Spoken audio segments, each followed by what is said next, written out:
I married my husband because he made me feel safe.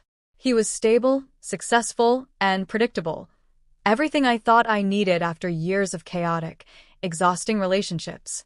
For a while, that calm was a relief. But over time, it became something else. Predictability turned into emotional distance. We stopped talking unless it was about bills or errands. Touch became rare. Intimacy, at first robotic, eventually faded to nothing. I told myself it was normal. People get older. Life gets busy. But deep down, I knew I was starving for attention, for affection, for someone to truly see me. I began to envy couples who held hands in public or laughed together over coffee. I had everything I was supposed to want, yet I felt like a ghost. When my stepson moved in after his breakup, I braced for tension. But he was quiet, respectful. He helped around the house. He asked how I was, and when I answered, he actually listened. Something my husband hadn't done in years. It was innocent at first. I'd mention how tired I felt, and he'd suggest a show to help me unwind.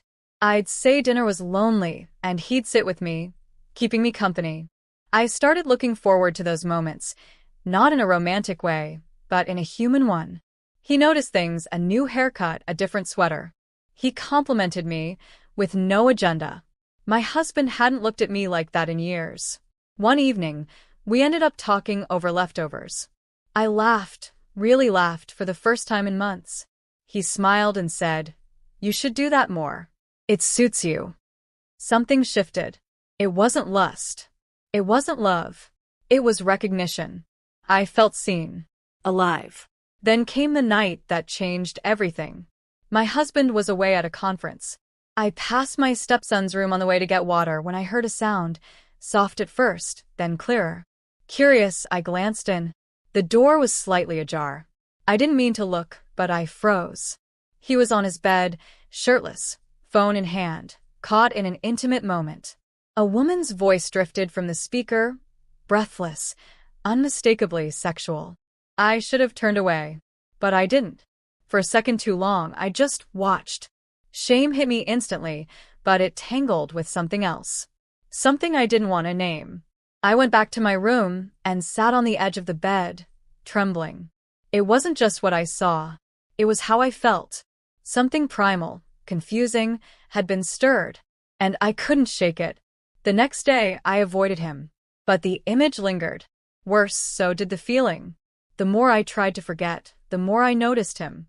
His scent after a shower. His low voice when he was tired. The way he looked at me like I mattered. I started dressing better around the house. A little mascara. Lipstick. I told myself it was for me. But it wasn't. It was for the attention I craved, his attention. We never mentioned that night. But something between us shifted. Attention buzzed in the silence. A thread pulled tighter each day. And then it snapped. My husband had left again after another cold, useless argument. I sat on the couch, wine glass in hand, eyes puffy from crying. My stepson came in late, saw me, and sat beside me. He didn't ask questions, just sat. After a long pause, he said softly, "You saw me that night, didn't you?" I didn't answer, but I didn't deny it either. He didn't react. Not with shame. Not with arrogance. Just quiet understanding. "You haven't looked at me the same since." I wanted to retreat, to change the subject. But then he touched my hand. And in that single touch, there was more warmth than I had felt in years. I whispered that this was wrong. He nodded. But neither of us moved. I told him it couldn't happen. "Then why are we both still here?" he asked. I had no answer. What happened next wasn't planned. It wasn't seduction. It was surrender. We didn't speak. We didn't need to. Years of neglect, loneliness, and unmet needs collided in a single moment. Afterward, I didn't feel satisfaction. Just silence. He looked at me, unsure. I couldn't meet his eyes. I stood up, said I needed air, and left the room. When I looked in the mirror that night, I didn't recognize myself. Not because I felt guilty, but because I didn't. Not yet. What I felt was relief. A dark, honest kind of relief. like I'd been parched for years, and finally took a drink. The next morning, everything felt too normal. I made coffee, sat alone. When he entered the kitchen, he looked at me carefully. We didn't speak of it. We didn't speak much at all after that. Days passed, then weeks.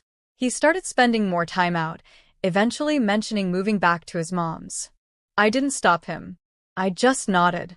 When he left, he paused at the door and said, "Take care of yourself." Then he was gone. Now I go through the motions. Smile when I have to. Play the role. But deep inside, I'm unraveling. I keep asking myself, was I just lonely? Or did I trade years of silence for a single moment of truth? I broke something. A marriage. A role. Maybe even part of myself. And I still don't know if I'd take it back.